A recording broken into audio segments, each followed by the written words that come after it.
প্রথমে বিশেষ খবর। প্রধানমন্ত্রী নরেন্দ্র মোদী অমৃত ভারত স্টেশন প্রকল্পের আওতায় আগামীকাল 103টি স্টেশন জাতির উদ্দেশ্যে উৎসর্গ করবেন। এর মধ্যে 3টি পশ্চিমবঙ্গের। সংশোধিত ওয়াকফ আইনের বিরোধিতায় মুর্শিদাবাদের শামশেরগঞ্জে হিংসার ঘটনায় হাইকোর্ট গঠিত কমিটির রিপোর্টে শাসক দলে জড়িত থাকার বিষয়টি উঠে আসায় বিজেপি তীব্র সমালোচনা করেছে। সীমান্ত ঘেঁষা জেলাগুলিতে জঙ্গি তৎপরতা নিয়ে মুখ্যমন্ত্রী মমতা ব্যানার্জি আজ পুলিশকে সতর্ক করে দিয়েছেন। সিবিআই চিহ্নিত অযোগ্য শিক্ষক ও শিক্ষাকর্মীদের 31শে ডিসেম্বর পর্যন্ত কাজে বহাল রাখার আবেদন সুপ্রিম কোর্ট খারিজ করে দিয়েছে। চাকরিহারা শিক্ষকরা সমস্যার সমাধানে প্রধানমন্ত্রীর হস্তক্ষেপ প্রার্থনা করেছেন। বিকাশ ভবনের সামনে চাকরিহারা শিক্ষকদের আন্দোলনে পুলিশের মামলায় কলকাতা হাইকোর্ট অভিযুক্ত 2 শিক্ষক সুদীপ কোনার ও ইন্দ্রজিৎ মণ্ডলকে আগামীকাল সকাল 10টার মধ্যে বিধাননগর উত্তর থানায় হাজিরা দিতে নির্দেশ দিয়েছে। রাজ্যে বেসরকারি পরিবহন সংগঠনের ডাকা বাস ধর্মঘট আপাতত প্রত্যাহার করে নেওয়া হল। আসছি বিস্তারিত সংবাদে। প্রধানমন্ত্রী নরেন্দ্র মোদী আগামীকাল অমৃত ভারত স্টেশন প্রকল্পের আওতায় 18টি রাজ্য কেন্দ্রশাসিত অঞ্চলের 86টি জেলায় নবরূপে সজ্জিত 103টি স্টেশন জাতির উদ্দেশ্যে উৎসর্গ করবেন। রাজস্থান থেকে ভিডিও কনফারেন্সিং এর মাধ্যমে তিনি এগুলির সূচনা করবেন। এই স্টেশনগুলির মধ্যে রয়েছে পশ্চিমবঙ্গের 3টি স্টেশন, পুরুলিয়া জয়চণ্ডী পাহাড়, পশ্চিম বর্ধমানের পানাগড় এবং নদিয়ার কল্যাণীর ঘোষপাড়া স্টেশন। এছাড়া বাংলার আরও 100টি স্টেশনের উন্নয়নের কাজ চলছে এই প্রকল্পের আওতায়। কল্যাণী ঘোষপাড়া স্টেশনের উন্নয়নমূলক কাজ নিয়ে আমাদের সংবাদদাতার একটি প্রতিবেদন। নদিয়ার কল্যাণী ঘোষপাড়া স্টেশন অমৃত ভারতের আওতায় যাত্রী স্বাচ্ছন্দ্যের এক নতুন দিগন্তের উন্মোচন হতে চলেছে। কল্যাণী বিশ্ববিদ্যালয়, আইটিআই, নেতাজি মুক্ত বিশ্ববিদ্যালয়ের ছাত্রছাত্রী, অধ্যাপক অধ্যাপিকা, বিখ্যাত সতীমায়ের মেলার পুণ্যার্থীদের এই স্টেশন হয়ে যাতায়াত আরো সুগম হবে। প্রধানমন্ত্রীর ভার্চুয়াল উদ্বোধনের কথা সংবাদ মাধ্যমে জানাজানি হতেই কল্যাণী সীমান্ত লাইনে যাত্রীদের মধ্যে ব্যাপক উচ্ছ্বাস দেখা দিয়েছে। অনুপম মদক, আকাশবাণী সংবাদ, নদিয়া। মালদার আদিনা স্টেশনে আজ পণ্য ইয়ার্ডের আধুনিকীকরণ সহ একাধিক কাজের শিলান্যাস করেছেন উত্তর মালদার সাংসদ খগেন মুর্মু। এই আধুনিকীকরণের জন্য রেলের পক্ষ থেকে 4,75,00,000 টাকা বরাদ্দ করা হয়েছে। এর অঙ্গ হিসেবে মার্চেন্ট রুম নির্মাণ, আদিনা স্টেশন থেকে গুডস ইয়ার্ড পর্যন্ত 600 মিটার রাস্তার কাজও করা হবে।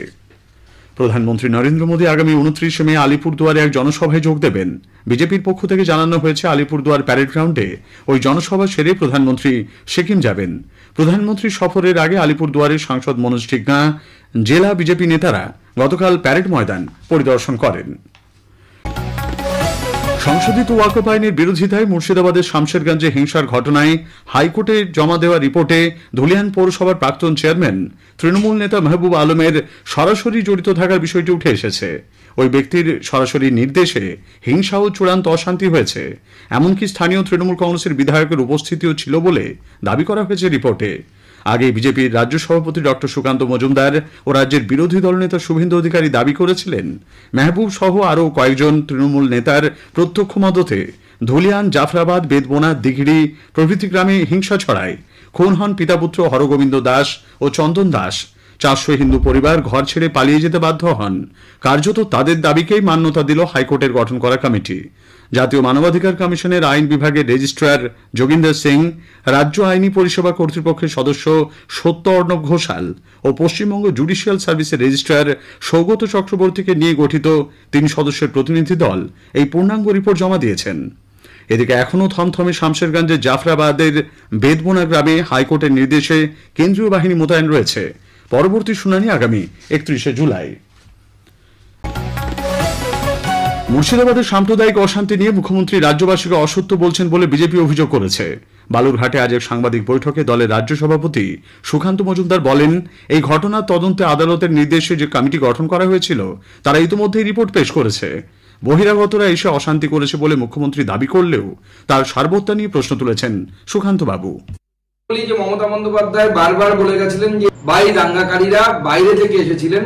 অনেকে এই ধরনেরও হাইপোথিসিস দেয় তৃণমূল কংগ্রেস নেতারা, যে যারা বলছিলেন বিএসএফ নাকি গেট খুলে দিয়েছে, বাংলাদেশ থেকে লোক এসে ঢুকে গেছে, দাঙ্গা করেছে, যাওয়ার সময় আবার বিএসএফ গেট খুলে দিয়েছে, তারা বাংলাদেশে চলে গেছে।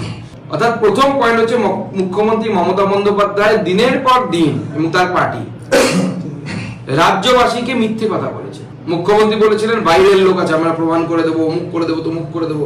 উনি একটা এসআইটিও তৈরি করেছেন, তার রিপোর্ট এখন কি হয়েছে আমরা জানি না, কিন্তু এই পয়েন্ট আবার প্রমাণ করছে, তখন এসআইটি রিপোর্টেও প্রমাণ হয়েছিল, আবার প্রমাণ করছে যে কোনো বাইরের লোক নয়, স্থানীয় মানুষ সেটা করে। রাজ্যের সীমান্ত ঘেঁষা জেলাগুলিতে জঙ্গি তৎপরতা নিয়ে মুখ্যমন্ত্রী তথা স্বরাষ্ট্রমন্ত্রী মমতা ব্যানার্জি পুলিশকে সতর্ক করে দিয়েছেন। আজ উত্তরকন্যায় প্রশাসনিক বৈঠকে এই ব্যাপারে পুলিশের ভূমিকায় ক্ষোভ প্রকাশ করেন তিনি। মুখ্যমন্ত্রী বলেন, আগে পুলিশ একাধিকবার এলাকায় টহল দিত, ফলে আস্থা বাড়ত মানুষের মনে। সীমান্ত রক্ষার দায় শুধুমাত্র বিএসএফ এর উপর চাপিয়ে পুলিশের স্থানীয় কর্তাদের চোখ কান খোলা রাখার পরামর্শ দেন মুখ্যমন্ত্রী। তিনি আরো বলেন, অসম সহ অন্যান্য রাজ্য এমনকি ভিনদেশ থেকেও অবাঞ্ছিত ব্যক্তিরা এ রাজ্যে ঢুকছে। বাইরে থেকে কোনো জঙ্গি যেন কোথাও গিয়ে শেল্টার নিতে না পারে, আর তেমনি যারা মানুষকে মিথ্যে কথা বলে মানুষের জিনিসপত্রগুলো হাতিয়ে নেওয়ার চেষ্টা করছে, এটা মনে রাখবেন, অথরাইজড লোক ছাড়া কেউ কাউকে কোনো ডিটেলস দেবেন না। এরকম অনেককে ধরা হয়েছে। ঝাড়গ্রামে একটা টিম ধরা পড়েছে, মালদা, কোচবিহার, কলকাতা, ডায়মন্ডের অনেক জায়গায় ঘুরে বেড়াচ্ছে। ক্ষতিকারক শক্তি বেড়েছে, যেটা মানুষ আগে ভয় পেত না। সুতরাং চোখ কান খোলা রেখে সবাই কাজ করলে একজনের পক্ষে সম্ভব নয়। Each and everybody should take some observation. পেহেলগাঁওতে জঙ্গি হানার পাল্টা জবাব অপারেশন সিন্দুরের মাধ্যমে দেওয়া হয়েছে বলে মনে করেন চিত্র পরিচালক শর্মিষ্ঠা মাইতি। অপারেশন সিন্দুর আমাদের প্রত্যেকের একটা গর্বের বিষয়। আগামী দিনেও পাল্টা জবাব দেওয়ার যে ব্যাপারটা, এটা কিন্তু থাকবে। তার কারণ হচ্ছে, আমরা আগাগোড়াই ভারতীয়রা একটা সহিষ্ণুশীল জাত, সংবেদনশীল জাত। কিন্তু যদি আমাদের সংবেদনশীলতা, সহিষ্ণুশীলতাকে কেউ দুর্বলতা ভেবে নেয়, তাহলে সেটা যুদ্ধ আমরা কেউ চাই না, যুদ্ধে কারো কোনো ভালো হয় না। কিন্তু বুঝিয়ে দেওয়াটা দরকার যে আমরাও চুপ করে বসে, আমাদেরকে দুর্বল ভাবাটা। স্থানীয় সংবাদ শুনছেন আকাশবাণী কলকাতা কেন্দ্র থেকে। আমাদের সংবাদ শোনা যাচ্ছে ইউটিউব চ্যানেল আকাশবাণী সংবাদ বাংলা, ফেসবুক ও ইনস্টাগ্রাম আকাশবাণী সংবাদ কলকাতা এবং এক্স হ্যান্ডেল AIR নিউজ কলকাতাতে। সিবিআই চিহ্নিত যোগ্য শিক্ষকদের মতোই তাদেরও 31শে ডিসেম্বর পর্যন্ত কাজে বহাল রাখার অযোগ্য চিহ্নিত শিক্ষকদের আবেদন সুপ্রিম কোর্ট খারিজ করে দিয়েছে। তাদের নতুন পরীক্ষায় বসার সুযোগ দেওয়ার আবেদনটিও আজ খারিজ হয়ে গেছে। বিষয়টি নিয়ে একাধিক শিক্ষক ও শিক্ষাকর্মী শীর্ষ আদালতে দ্বারস্থ হয়েছিলেন। বিচারপতি সঞ্জয় কুমার এবং বিচারপতি KV বিশ্বনাথনের বেঞ্চে আজ শুনানি হয়।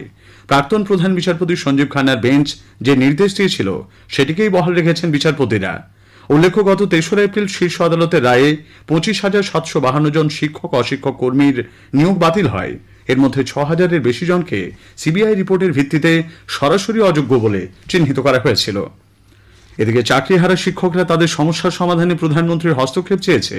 তাদের একটি প্রতিনিধি দল আজ সল্টলেকে বিজেপির কার্যালয়ে গিয়ে এই আর্জি জানান।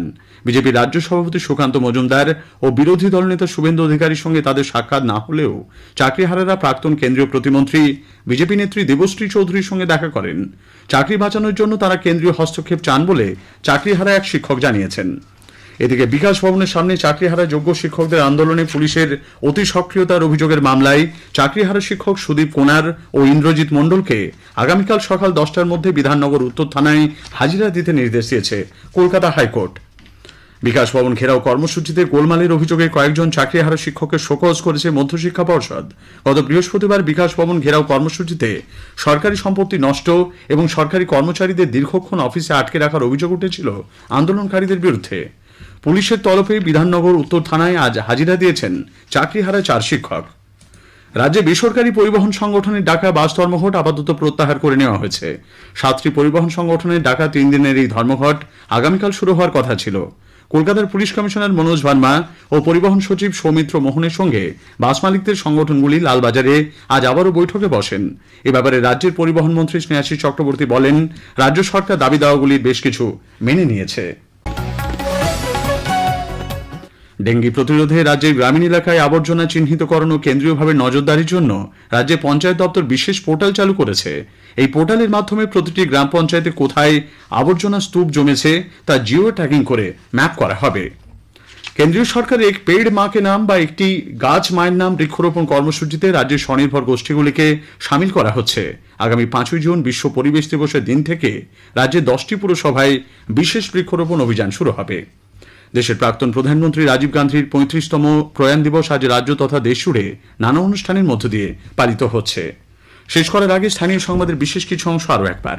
প্রধানমন্ত্রী নরেন্দ্র মোদী অমৃত ভারত স্টেশন প্রকল্পের আওতায় আগামীকাল 103টি স্টেশন জাতির উদ্দেশ্যে উৎসর্গ করবেন, এর মধ্যে 3টি পশ্চিমবঙ্গের। সংশোধিত ওয়াকফ আইনের বিরোধিতায় মুর্শিদাবাদের শামশেরগঞ্জে হিংসার ঘটনায় হাইকোর্ট গঠিত কমিটির রিপোর্টে শাসক দলের জড়িত থাকার বিষয়টি উঠে এসেছে। স্থানীয়